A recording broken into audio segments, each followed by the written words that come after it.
Hello, this is Danielle Brown, and today we're going to be learning a little bit about one of the ancient pharaohs from Egypt in the ancient Near East, about 14th century BC.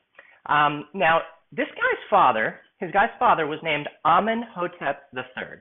During Amenhotep III's reign, Egypt enjoyed unparalleled prosperity, both before and after. And basically, Amenhotep III, the reason we get his name Amen and then the Hotep part, is the priests of Amen were closely connected with the pharaohship. Just like the Roman Catholic Church, the government and the church were always kind of at each other's, at odds, let's just say, throughout most of recorded history. So the church and state kind of issue became more and more prevalent during this reign of prosperity, mainly because you have the money amassing and the Amen priesthood is getting stronger and stronger and stronger.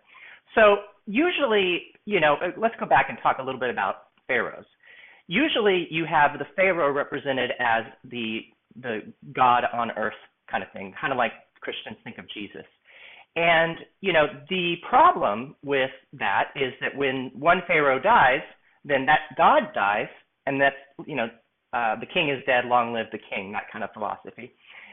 Well, what's weird about Amenhotep III's son, Amenhotep IV, is that it seems back a couple of years ago, the Egyptian Society proclaimed that there was conclusive evidence. Back in 2014, they said there was conclusive evidence that the father and son ruled together for about 8 years. And that's very, very, very unusual. In fact, in my researches, I don't even think it's paralleled. However, sometime into the reign, probably about 5 years into the son's reign, Amenhotep IV, he kind of realized that the priesthood was too powerful and wielding too much authority over the pharaohship.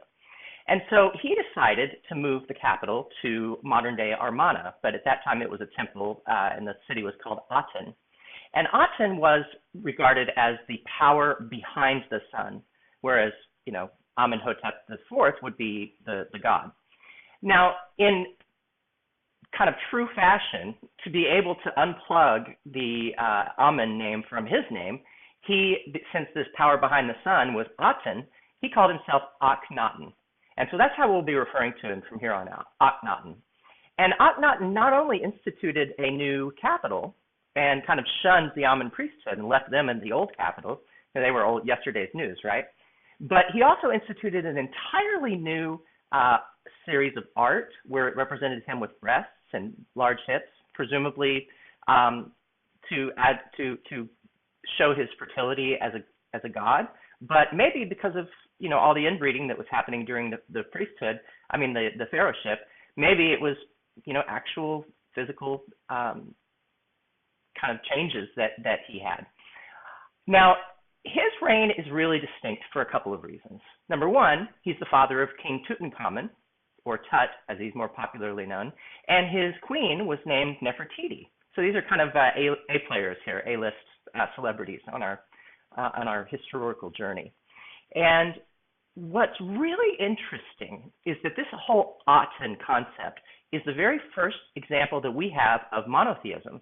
Now, you may argue that the book of Genesis and Christian/Jewish worship was before that, but if you look in the original Hebrew in the book of Genesis, the word used for God is Elohim, and that word in Hebrew is plural.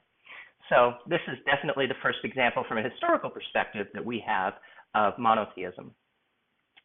Now, what's kind of interesting about this whole priesthood and pharaoh challenge is that when King Tut rose to power, that they were still at odds with the Amen priesthood, and King Tut's throne has homages to the Amen priesthood and the Aten priesthood.